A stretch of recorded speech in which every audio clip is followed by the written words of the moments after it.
Hello friends, வணக்கம் and welcome to குட்டீஸ் சுட்டி.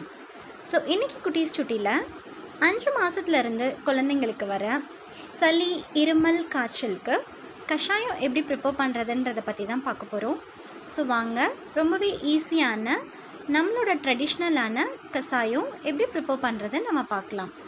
ஸோ கஷாயத்துக்கு இன்றைக்கி நான் தேவையான பொருட்கள் என்ன எடுத்திருக்கேன் அப்படின்னு சொன்னால், ஒரு வெத்தலையை 1 டம்ளர் தண்ணியில் நல்லா கிள்ளி போட்டு எடுத்திருக்கேன்.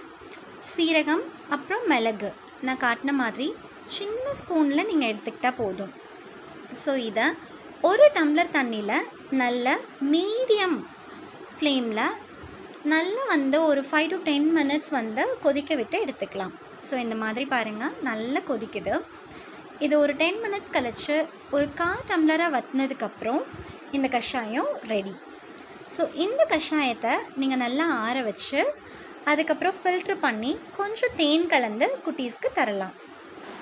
5 to 8 months பேபிஸ்க்கு நைட் டின்னருக்கு அப்புறம் கண்டிப்பாக சாப்பிட்டதுக்கப்புறம் தான் ஒரு சக் நம்ம தரலாங்க.